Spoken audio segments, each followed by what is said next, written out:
সিনেমার শুরুতে একটি ফ্যাক্টরি দেখানো হয়, যেখানে অনেক শ্রমিকেরা নিজেদের অধিকারের জন্য লড়াই করছিল।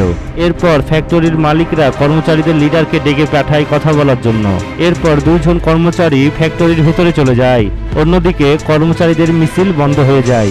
তখনই আমরা স্যাম নামের একটি বাচ্চাকে দেখতে পাই, যে বাচ্চাটি বাড়ির ছাদ থেকে সবকিছু দেখছিল। বাচ্চাটি বাসায় যাওয়ার পর তার বাবার জন্য অপেক্ষা করছিল। বাচ্চাটির বাবার নাম রুদ্রা। আসলে কর্মচারীদের নেতা ছিল রুদ্রা। এই কারণে শ্যাম যখন তার বাবাকে জিজ্ঞাসা করে এই মিছিল কি কারণে করা হচ্ছিল, উত্তর দেয়, একটি মানুষকে সবসময় সত্যের পথে চলা উচিত। শ্যামের বাবার এই কথাটি শ্যামের মাথায় থেকে যায়। অন্যদিকে কর্মচারীদের নেতাগুলো ফ্যাক্টরিতে যাওয়ার 3 দিন হয়ে গিয়েছিল, কিন্তু এখনো তাদের কোনো খোঁজ খবর নেই। এই কারণে রুদ্রা সকল কর্মচারীদের নিয়ে ফ্যাক্টরিতে হামলা দেয়। অন্যদিকে শ্যাম ও তার মা নেতাদেরকে তাদের বাসাতে খুঁজতে যায়। তখনই তাদেরকে বাসায় দেখতে পেয়ে শ্যামের মা সবকিছু বুঝে যায়। এই সবকিছু রুদ্রাকে হত্যা করার পরিকল্পনা।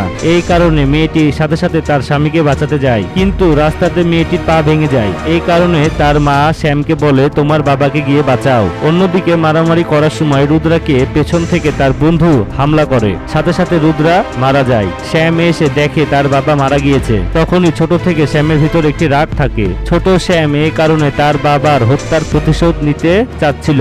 তখনই শ্যাম হাতে একটি কাঁচ নিয়ে জোরে চিল্লায়। হঠাৎ করে শ্যাম সেখানে একটি জোরে বিজলির শক খায়, সাথে সাথে সেখানে যত কাঁচ ছিল সব ভেঙে যায়। যখনই সবাই শ্যামকে ধরার জন্য কাছে যায়, সবাই বিজলির শক খায়।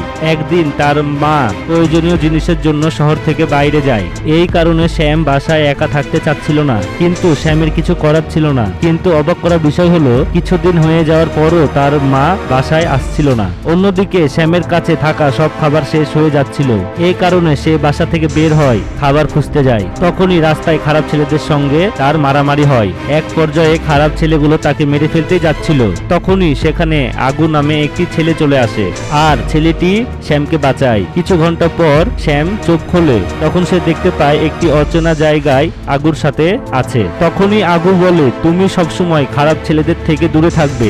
এর সাথে সাথে আগু শ্যামকে মারামারিও শেখায়। এরপর দুইজন একটি নতুন শহরে গিয়ে নতুন ভাবে জীবন গড়ার স্বপ্ন দেখে। তখনই সে রাতে দুইজন ট্রেন ধরতে গিয়ে আবু ট্রেন ধরতে সফল হয়, কিন্তু শ্যাম এত জোরে দৌড়াতে পারছিল না। এই কারণে শ্যাম ট্রেন ধরতে পারে না। তখনই শ্যাম এই শহরে ছোটখাটো কাজ করতে শুরু করে। কিছু বছর পর শ্যাম একটি পেন্টিং প্রেসে সিকিউরিটির কাজ করছিল। শ্যাম এখনো আগুর কথা মতো খারাপ ছেলেদের সঙ্গে মেশে না, কিন্তু সে এখনো বিজলি চমকালে অনেক ভয় পেত। এরপর একটি পার্টি হচ্ছিল, যেখানে কিছু মানুষকে পিয়ের সম্পর্কে কথা বলতে দেখা যায়। তাদের মতে পিয়ের জীবন অনেক কষ্টের ছিল। সে ছোটকালে তার পরিবারকে পুড়িয়ে হত্যা করে। এর কিছুদিন পরে তার আত্মীয় তাকে একটি অনাথ আশ্রমে রেখে যায়, যেখানে সব বাচ্চাগুলোকে অনেক কষ্ট দেওয়া হতো। এগুলো দেখার পর একদিন পি সব বাচ্চাগুলোকে সাথে করে একটি মিটিং করে। মিটিং শেষে আমরা দেখতে পাই বাচ্চাগুলো অনাথ আশ্রমের সব মালিককে মেরে ফেলে। এরপর পি নিজেই মালিক হয়ে যায় আর অনাথ আশ্রমটি চালাতে থাকে। দেশের যত খারাপ খারাপ কাজ ছিল সবকিছুই তার হাতেই ছিল। এর পাশাপাশি তার কাছে একটি অনাথ আশ্রমের আর্মিও ছিল, যে বাচ্চাগুলো যে কোনো মানুষকে হত্যা করত। তখনই পি এর উদ্দেশ্য মতে একটি চাউলের বস্তাতে ওষুধ মিশানো হচ্ছিল, কিন্তু আমরা পরে বুঝতে পারি শুধুমাত্র একটি বস্তাতে নয়, দেশের সব বস্তাতেই এই ওষুধটি মেশানো হচ্ছিল। এই চাউলগুলো গর্ভবতী মহিলাদের মেরে ফেলছিল। এই রোগ পৃথিবীতে ছড়া মাত্রই অ্যান্টিডোটের জন্য মিছিল বের হয়। এই অ্যান্টিডোট একটি ল্যাবে আবিষ্কার হয়েছিল। এই কারণে ভ্যাকসিনটি দেশের মানুষগুলোকে দেওয়ার জন্য একটি মিটিং হয়, যেখানে দুই দলের ভিতরে ঝগড়া লেগে যায়। একটি দল হলো পি এর সাথী, যে ওই ভ্যাকসিনটিকে আটকাতে চায়।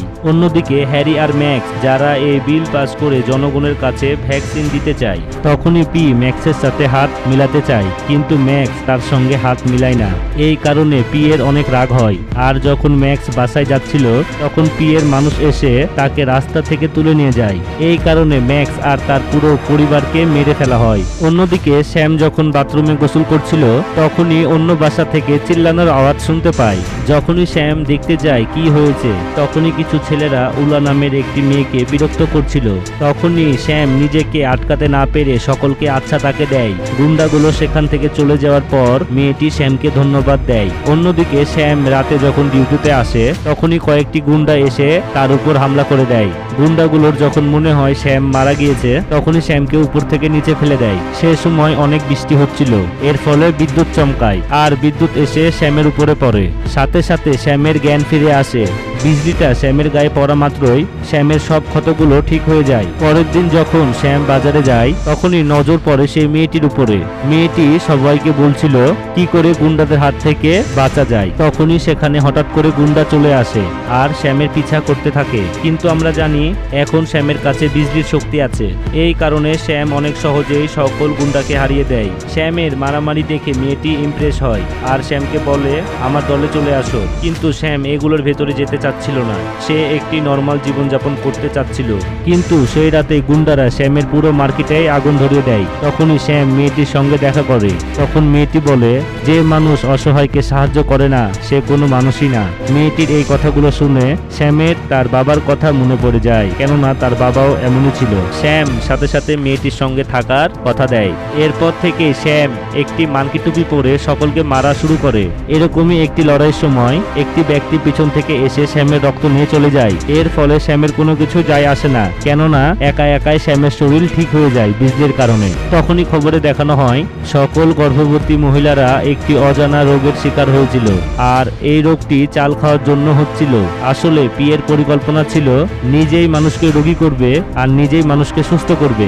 মধ্যখান থেকে সে অনেক টাকা ইনকাম করবে, এটাই তার পরিকল্পনা। অন্যদিকে শ্যাম তার শক্তির উপর কাবু পেয়ে যায়। এই কারণে সে একটি সুপারহিরো জামা তৈরি করে। এই জামাটি পরে সে মানুষকে সাহায্য করত। শ্যাম যখন এসব গুন্ডাগুলোকে মারছিল এর ভিতর থেকে একটি গুন্ডা ছিল যে অনাথ আশ্রমের বাচ্চাদেরই একজন ছিল আর এই বাচ্চাটি মার্কেটে আগুন ধরিয়েছিল। তখনই পিয়ের দুইজন অ্যাসিস্ট্যান্ট একটি সিক্রেট বক্স বের করে। অন্যদিকে হ্যারি সবাইকে নিয়ে একটি মিটিংয়ে বসে আর বলে এই অসুখের পেছনে পিয়ের হাত রয়েছে। এই কারণে সকলে মিলে একসাথে হয়ে পিকে আটকানোর চেষ্টা করে।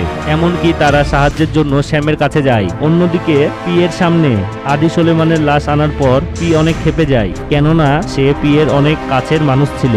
এই কারণে অনাথ আশ্রমে সব বাচ্চাকে একসাথে করে পিয়ের শত্রু আছে সকলকে মেরে ফেলে। যখনই তারা হ্যারিকে মারতে যাবে তখনই সেখানে শ্যাম এসে হ্যারিকে বাঁচায়। তখনই শ্যাম হ্যারিকে বলে সরকারের সাহায্য করার জন্য।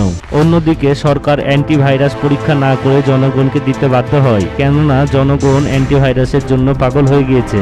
কিছুক্ষণ পর হ্যারির কাছে একটি কল আসে। সে ব্যক্তিটি বলে এর ফলে মানুষের হাতে অ্যান্টিডোট গুলো পৌঁছানোর আগেই অ্যান্টিডোট গুলোকে ধ্বংস করতে হবে। যখনই হ্যারি এগুলো সব শ্যামকে জানায়, শ্যাম ফোনটি রাখা মাত্রই সেখানে পিকে চলে আসে। কে বেশি সময় নষ্ট না করে তার সঙ্গীদেরকে শ্যামকে মারার আদেশ দেয়, কিন্তু শ্যাম তার শক্তি ব্যবহার করে সকলকে তার বাবার নাম মনে করিয়ে দেয়। এরপর পি যখনই শ্যামের উপর হামলা করছিল তখনই হ্যারি এসে শ্যামকে বাঁচিয়ে নেয়। অন্যদিকে ভুল অ্যান্টিডোট মানুষের কাছে যেতে যাচ্ছিল।